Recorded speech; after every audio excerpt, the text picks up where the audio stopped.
Ça s'explique, hein, ça se comprend. Donc, c'est pas des choses en lesquelles, personnellement, moi, je n'y crois pas. Je préfère quelqu'un qui est sincère, qui dit les trucs de façon sincère et vraie. Mais ce genre d'argument, non, je vais la laisser pour toi.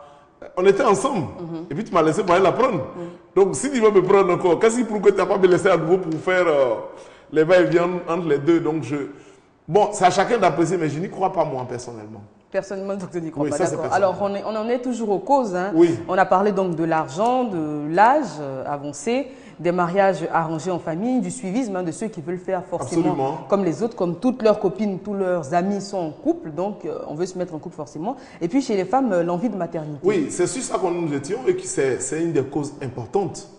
Vous savez que chez nous ici, dans nos pays africains, et aussi en Côte d'Ivoire particulièrement, qu'on connaît mieux, où on vit, l'enfantement pour une femme est quelque chose de fondamental. On a même parlé d'infertilité dans le couple à un moment donné, où la femme était généralement accusée d'être la cause d'absence d'enfants dans un couple. Donc, le désir de maternité est parfois très fort chez la femme, surtout quand l'âge augmente.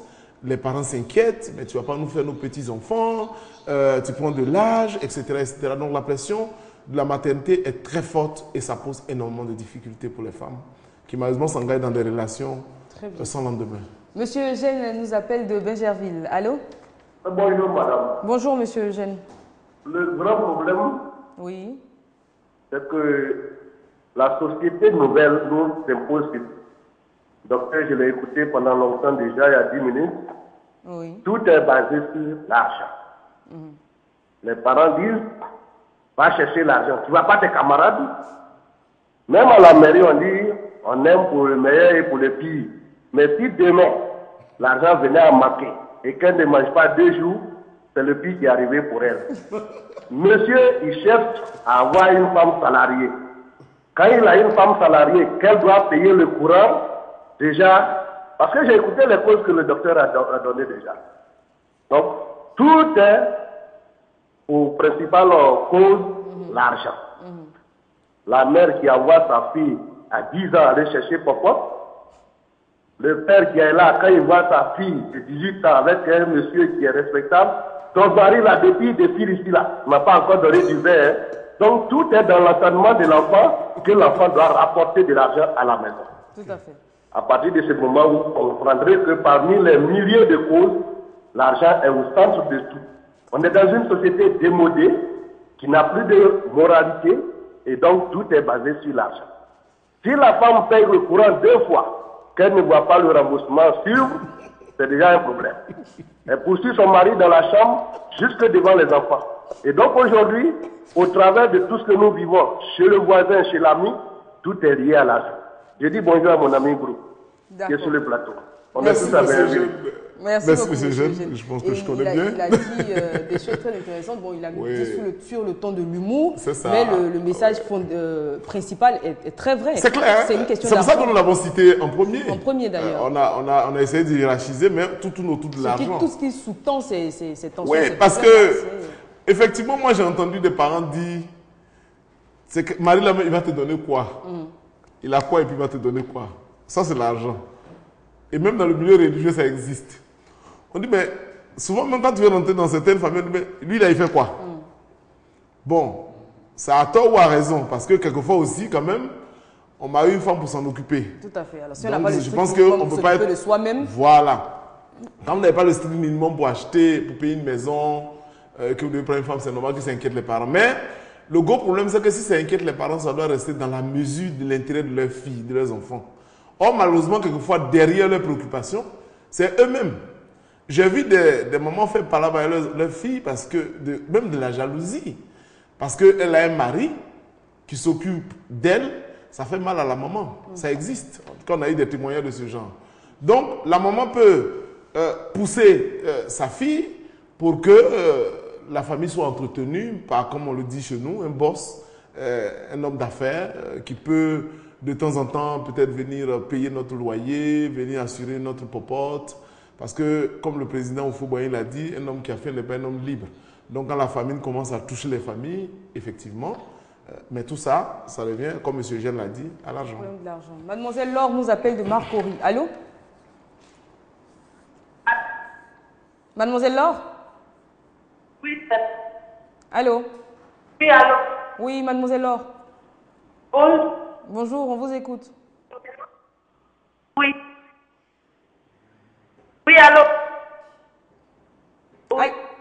Bon, très bien. Petit problème de connexion, réessayer, hein, et puis on s'excuse déjà pour tous ceux qui n'arrivent pas à nous joindre parce que là, le signal que le standard est saturé. Alors, oui, donc on revient au problème des désirs de maternité, oui, quand même, qui est une des causes majeures. C'est vrai qu'à côté de l'argent, il y a donc des femmes qui ont les moyens et qui veulent coûte que coûte avoir un enfant. Donc, il y a toujours quelqu'un à côté. qui se pose. Voilà. Comment? Qui choisit en fait pour voilà, donc maintenant qui choisit pour faire l'enfant, en général, à un moment donné, on ne réfléchit plus. Parce que celui qui vient parfois... Vous savez, les êtres humains sont très manipulateurs. Donc, dès le début, il va venir, il va même parfois essuyer vos chaussures, la voiture, jouer au garçon ou à la femme vraiment soumise ou soumise, avec toute la gentillesse nécessaire, parfois même prêt à aller faire vos courses, aller voir, enfin pour tout, pour avoir sa place. Dès que la place est octroyée, on voit les conséquences qui en découlent. Donc, c'est une réalité qu'à cause du fait de vouloir forcément avoir des enfants, on peut tomber sur quelqu'un qu'on pense aimer, mais qui en retour ne nous aime pas réellement. Mademoiselle Samir nous appelle de la Riviera 2. Allô? Bonjour, Eva. Bonjour, Mademoiselle Samir. En fait, ce que moi je voulais dire, Oui. est-ce qu'il n'y a pas des personnes qui acceptent d'être mal aimées? Des personnes qui acceptent d'être mal aimées. Oui, je m'exprime. Oui. Moi, j'ai une petite amie qui ne travaille pas, Oui. que j'adore, et qui s'occupe de moi financièrement. J'ai aucun souci sur ce point-là. J'ai rencontré un homme qui a les moyens, qui me dit vouloir me marier parce qu'il n'a pas de femme dans sa vie. Et moi, je lui ai fait comprendre que j'ai quelqu'un dans ma vie que j'aime énormément. Il me dit, lui, il ne veut pas savoir tout ça, mais ce qu'il fait, c'est que lui, il m'aime et qu'il voudrait rester avec moi. Je lui ai dit, moi, j'aime déjà quelqu'un d'autre, donc je ne vois pas la possibilité de vous aimer. Il me dit de l'observer peut-être par rapport à son comportement et tout. Il explique qu'un jour, je finirai par l'aimer. Donc, je voudrais savoir, est-ce qu'il n'y a pas de personnes qui acceptent d'être mal aimées? Parce qu'il sait que je ne vais pas l'aimer, ça c'est vrai. Mais il veut quand même être là. Une très bonne question qu'on va poser au docteur. Merci beaucoup, Mme Samir. Et c'est vrai ce qu'elle dit. Il y a des personnes à qui on dit mal. Bon, heureusement, la vérité, je ne t'aime pas. Mais ces personnes-là insistent et parce qu'elles sont amoureuses, elles veulent absolument être avec cette personne. D'où sa question, est-ce qu'il n'y a pas certaines personnes qui acceptent et qui demandent même à être mal aimées? Oui, mais en tout état de cause, ces personnes demandent à être mal aimées, comme elle le dit au départ, mais après, ça se finit toujours mal. Parce que je l'ai souvent dit sur ce même plateau, que le désir de chaque être humain, quel que soit ce que nous sommes, quel que soit ce que nous avons, quelle que soit notre place sociale, c'est d'être respecté, d'être aimé, quel que soit ce que nous sommes, d'une manière ou d'une autre. Donc c'est vrai qu'au début, c'est dans l'espoir que l'autre partie, à un moment donné, parce que quelquefois vous pouvez rencontrer quelqu'un que vous aimez, et puis c'est secondairement que les choses peuvent naître en la personne. Donc c'est dans l'espoir que l'autre finira certainement par avoir des sentiments réels pour nous, que peut-être la personne insiste. Mais c'est sûr que si vous êtes fermé, que les choses vont dans ce sens, tôt ou tard, la personne sera obligée de plier bagage. Donc, quelquefois aussi, c'est des signes que nous donnons. On donne l'impression, on donne l'impression de dire la vérité qu'on ne veut pas de la personne, mais à côté, on a des comportements contradictoires. Oui, tout à fait. Donc, ça donne l'impression que vous pourriez plus ou moins intéresser, donc la personne espère que du jour au lendemain, peut-être vous allez changer d'avis. Ça, c'est en général les jeunes filles qui rencontrent un monsieur qui les drague, dont elles ne veulent pas, mais qui acceptent les petits cadeaux qu'ils font, les invitations à dîner, les sorties. Donc le monsieur, il se dit, elle ne veut pas, mais en même temps, elle recherche ma compagnie. Donc c'est difficile à comprendre. Après, quand on est catégorique en disant, mais depuis je te dis que je ne t'aime pas, le monsieur se sent à juste titre et légitimement blessé. Absolument. Alors on a parlé des causes donc, que je rappelle, argent, âge, mariage arrangé, suivisme et envie de maternité. Les causes ne sont pas exhaustives. Oui, si vous avez d'autres, vous pouvez les évoquer. Bon, on va évoluer et passer à la troisième partie donc, de notre émission, le troisième sous-thème, ce sont les signes. Oui, oui. Comment reconnaître quelqu'un qui ne nous aime pas et qui fait de nous aimer? Parce que là encore, il y a plusieurs cas. Absolument. Soit la personne, comme mademoiselle Samir disait, la personne nous dit clairement « je ne t'aime pas ». et puis on décide quand même de forcer la relation à nos risques et périls. Là, on sait, on est situé. Mais il y a des situations où la personne nous fait croire qu'elle nous aime. Et c'est encore plus difficile parce que nous, étant amoureux, on y croit. L'entourage n'est pas dupe, mais nous, on est aveugle. Et après, la descente, elle est brutale. L'enférique, j'allais dire. C'est l'enfer. Effectivement, c'est ça. Les signes. Les signes, c'est... Quand on nous dit clairement, pas besoin de signes, on le sait. Bon, donc on n'a pas besoin de ça. Quand c'est dit, c'est dit. Il n'y a pas de... Comment ça, on n'a pas besoin de diagnostic. Qui fait semblant de nous aimer.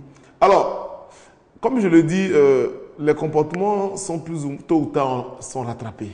Nos comportements, c'est-à-dire quand vous vous efforcez de donner l'impression, la fausse impression d'être attentionné ou d'aimer quelqu'un, tôt ou tard, on finit par vous attraper. Parce que quelqu'un qu'on aime, c'est quelqu'un avec qui on aime passer du temps. Ça, c'est le minimum. Mais quand on n'a jamais le temps pour la personne et qu'on vous dit j'aime, je vous aime, et que vous êtes aveugle là-dessus, ou bien sourd, je me pose des questions. Parce que nous tous, dans nos relations, même nous qui sommes mariés, au départ, vous avez le temps. Vous avez le temps. C'est pour ça, à un moment donné, quelquefois les gens se plaignent pour dire oui, j'ai l'impression peut-être que mon mari ou ma femme m'aime plus parce qu'on n'a plus le temps. Or, quelquefois, vous rentrez dans la vie active, il y a des responsabilités qui s'imposent à vous, qui font qu'effectivement, mais il y a le temps qu'on accorde à la personne. Et puis on reviendra à d'autres. Un téléspectateur qui tient à garder son anonymat, il nous appelle en tout cas de Yopougon. Allô? Oui, allô. Bonjour monsieur. Bonjour madame. On vous écoute. Excusez-moi, hein. J'ai suivi l'émission, j'ai vu que ça me concerne un peu. Oui. En fait, j'étais avec une fille pendant au moins 5 ans. Bon, on a, comme on le dit au jargon, on a bougé ensemble. Bon, je me suis occupé un peu d'elle, j'ai fait son transport pour qu'elle parte à l'école, tout ça là. Bon, elle a eu du boulot maintenant. Mais, ce que dit, malgré elle a eu le travail, ça allait entre nous. Ça se passait bien entre nous. Maintenant, arrivé à ce moment, il y a eu des histoires entre nous. Toujours des querelles, ça n'en a pas, ça va pas. Bon, arrivé à ce moment, on a eu à se séparer. Bon, ça m'a aussi intervenu aussi dans le discours qu'on a eu, qu'elle ne veut plus me voir sa fille. Bon, malgré ça, je lui ai demandé pardon, et puis elle s'est cachée encore, et puis on se voyait en cachette. Bon, tout récemment encore, on a eu encore un petit discours. Bon, ça fait qu'elle s'est éloignée de moi encore. Elle a dit vraiment ça va pas. Bon, tout, et puis après encore, j'ai appris que non, elle a eu un camarade qui a un match. Maintenant, je l'ai appelé pour dire, mais j'avais quelqu'un avant, et puis tu me faisais ces trucs. Elle dit non, c'est pas ça, c'est mon comportement. Et puis la situation qui va, ça ne va plus. On discute beaucoup, puis trop de querelles. Bon, elle ne sait plus. Vraiment, je ne sais plus quoi faire. D'accord. Merci pour votre témoignage, monsieur. Docteur. Bon, je pense que c'est une question délicate. Vous savez, le problème de cœur des personnes, c'est difficile à dire. Mais je pense que le révérend a dit quelque chose au départ qui, pour moi, me réconforte.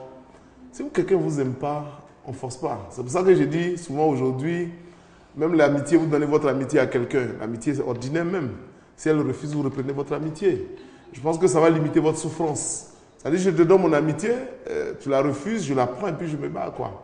C'est vrai que ce n'est pas facile quand le cœur accompagne. Mais c'est vrai que c'est beaucoup plus facile à dire qu'à faire. Oui, mais en tout état de cause, que vous le vouliez ou pas, ça va s'imposer à vous. Parce qu'il n'y a rien de plus... On retarde l'échéance en fait. On retarde, on voilà. Retarde parce qu'on a peur de souffrir. On refuse le deuil. On sait que ça sera inéluctablement là. Mais... C'est ça. Donc je pense qu'il n'y a pas... il n'y a pas comme on appelle, à pleurnicher. Si elle ne veut pas de vous, qu'elle est partie, elle est partie. S'il ne veut pas de vous qu'il est parti, il est parti. Quelquefois, j'ai dit à des gens, s'il est parti, il faut rendre grâce à Dieu. Si elle est partie, il faut rendre grâce à Dieu. Parce qu'on ne sait même pas ce qui nous attend devant dans un entêtement de relation. Parce qu'après, je ne sais pas dans ce cas ce qui allait se passer, vous allez découvrir certains aspects ou certains comportements et vous allez dire finalement, sans ce moment, on dit oui, Dieu m'a parlé, je n'ai pas écouté, ou bien mes parents m'ont parlé, je n'ai pas écouté. Mais on nous parle tout le temps. Au téléspectateur en question, on lui personnellement, je dis, de prendre du recul. Il faut prendre du recul. Moi, j'ai eu une philosophie, ce qui est pour toi, te reviendra toujours. Quand vous avez cette façon de voir la vie, vous vivez de façon... Oui, mais pendant que cette chose-là n'est pas... Vous dites ce qui est pour toi te revient toujours. Ça reviendra. Pendant que la chose n'est pas avec vous. Mais il faut l'apprendre, il faut apprendre à attendre. C'est compliqué. Je sais que c'est compliqué. C'est justement pour ça qu'on fait l'émission, mais il faut apprendre à attendre. Parce que vous allez vous tuer pour rien. Demain, on verra les conséquences. Il y en a qui vont dans ça chercher à se suicider, etc., etc. Oui. Monsieur Thio nous appelle d'Abobo. Allô? Allô? Allô, madame, bonjour. Bonjour, monsieur Thio. Oui, je voulais participer à l'émission. Vous êtes le bienvenu, on vous écoute. Tout à l'heure, il y a un monsieur qui était venu disant que qu'il ne comprenait pas, il y avait un problème entre lui et puis sa copine, de sa femme. Les gens confondent aimer et obliger l'autre à vous aimer. Et obligé? Obliger l'autre à vous aimer. D'accord. Parce que le monsieur dit qu'il a même eu à pardonner, à demander pardon à la demoiselle de revenir. C'est par compassion qu'elle est revenue vers lui. Est-ce que vous voyez? C'est par compassion. La demoiselle ne l'aime pas réellement. C'est parce que elle a pitié peut-être de lui, ou bien elle veut lui rendre la monnaie des services, du grand service qu'il a eu à lui rendre, qu'elle accepte par moment. Et vous savez, en amour, il y a ce qu'on appelle la saturation. On a beau cacher, on n'aime pas l'autre, mais quand on atteint ce niveau de saturation, on est obligé d'avouer qu'on n'aime pas. En Afrique, ou du moins nous-mêmes, nous les jeunes d'aujourd'hui, on aime à dire oui, j'ai fait 5 ans avec quelqu'un, on a eu un enfant et la personne est partie. Mais ça, le nombre d'années n'a rien à voir avec l'amour. Vous pouvez faire 10 ans, si l'amour disparaît, ça disparaît. Un amour qui est basé sur si tu vois une dame, tu dis non, je l'aime parce qu'elle a une belle forme. Ça ne peut pas aller à longue. S'il arrive que cette dame fait cette belle forme, l'amour va disparaître. Il ne faut pas aimer par rapport à une seule qualité. Il faut aimer en totalité. Vous voyez, il faut aimer une personne telle qu'elle est. Vous comprenez? Tout à fait. Il y a certaines personnes qui, parce qu'on est allé dans un marché aujourd'hui, on s'est assis, on a pris une, 2 bières, c'est ma femme. Mais sache que là où tu as rencontré la demoiselle, c'est là-bas que tu vas la divorcer. Si demain tu n'as pas le moyen de l'envoyer dans la marché, elle va partir. C'est par rapport au fait que tu aimes fréquenter tes coins, elle aime fréquenter tes coins, qu'elle t'a aimé. Mais si demain tu la mets dans le foyer et puis tu n'as pas l'obligé, elle n'est pas sortie. Tout à fait. Voilà. Donc il ne faudrait pas que les gens confondent aimer et puis bon, désirer. Le désir et l'amour, c'est 2 choses différentes. Voilà. L'amour, c'est comme une petite goutte d'eau qui, au fur et à mesure qu'elle tombe sur la roche, finit par la percer. Alors qu'aujourd'hui, nous avons affaire à des désirs, qui passent. C'est tout. Très bien. Quand on aime, on ne peut pas. C'est-à-dire, l'être aimé même là, on finit par être cristallisé. La cristallisation là, c'est-à-dire, dans n'importe quel son, on a l'impression qu'on entend la voix de notre être aimé. Voilà. Je vous remercie. C'est nous qui vous remercions. Bon, je pense qu'il nous a fait beaucoup. Ah oui, c'est nous qui vous remercions. Il a donné de belles réponses. On vous applaudit là dans le studio. Parce que là, parce que si je le dis, il a tout dit. Oui, si je dis, on va dire non, il est invité, voilà, mais ça c'est un téléspectateur qui appelle. Il a dit, moi ce que je retiens de son intervention, il faut faire la différence entre l'amour et le désir, et l'amour également et la reconnaissance. Absolument. Faire la différence entre la reconnaissance et puis l'amour. Oui, c'est-à-dire quelqu'un m'a aidé. Voilà. Quelqu'un m'a aidé à aller à l'école. C'est pour ça d'ailleurs les parents disent on ne met pas une femme à l'école pour la marier. Ça, il y a beaucoup de gens qui ne comprennent pas. On ne met pas une femme à l'école pour la marier parce que tôt ou tard, ça pose problème. En tout cas, la plupart des cas qu'on a vus, soit vous êtes marié et puis, bon, vous pouvez aider l'autre à avancer, mais on ne met pas une femme à l'école pour dire qu'il faut aller à l'école puis être marié après. Ça, en général, ça ne marche pas toujours. Donc, pour revenir aussi, il y a également le manque d'attention. On ne peut pas dire à quelqu'un, j'ai parlé du temps qu'on consacre à la personne, mais il y a l'attention aussi. Elle est malade, ça ne vous intéresse pas, ou il est malade, ça ne vous intéresse pas. Il a un souci, ça ne vous préoccupe pas. Et puis vous lui dites... On appelle, enfin, vous appelez même la personne décroche à peine vos coups de fil ou vous dit je oui, vous rappelle, non, je n'ai pas vu ton appel, c'était sous silence. J'ai laissé le téléphone à la maison, je suis parti au bureau. Bon, en général, c'est pour ne pas t'insulter, pour dire non, écoute, les appels m'agacent. Donc, c'est pour ne pas frustrer. D'accord. Nadège est en ligne, elle nous appelle d'Adjamé. Allô? Allô, bonjour. Oui, bonjour Nadège. Comment ça va? Ça va très bien, merci. Et vous? Oui, ça va. Merci Nadège, c'est Nadège. Comment? Moi, c'est pour vous dire que... Allô? Oui. C'est pour vous dire que l'amour n'existe pas. D'accord. L'amour n'existe pas parce qu'aujourd'hui, là, c'est l'escroquerie qui existe maintenant entre les deux hommes. Entre les personnes. J'ai dit l'amour n'existe pas. Oui. Maintenant, il y a trop d'escrocs. D'accord. Allô? Oui, on vous entend, Nadège. J'ai dit il y a trop d'escrocs. D'accord. Parce que maintenant, un garçon, là, il n'a rien. Tu vas t'occuper de lui. Tu vas payer son caleçon. Tu vas payer son parfum. Il ne fait rien. Le jour qu'il va avoir quelque chose, à faire, c'est là qu'il va se rendre compte que ta maman ne t'aimait pas, que tu ne respectes pas ta famille, que c'est mamie, que c'est loto. Donc moi je dis, l'amour n'existe pas. Ce sont des histoires. Moi, mon cas comme ça. Le gars qui a télé, qui a époux, il dit il a fait école de sa copine, c'est rentré sur son social. Moi je lui dis, il n'a qu'à rester tranquille. Pour même il va s'amener derrière elle. Elle va le voir, et puis c'est après elle, c'est elle qui va courir après lui. Donc l'amour n'existe pas, ce sont des histoires. Depuis la génération de l'émission, je me demande de tous ceux qui appellent là.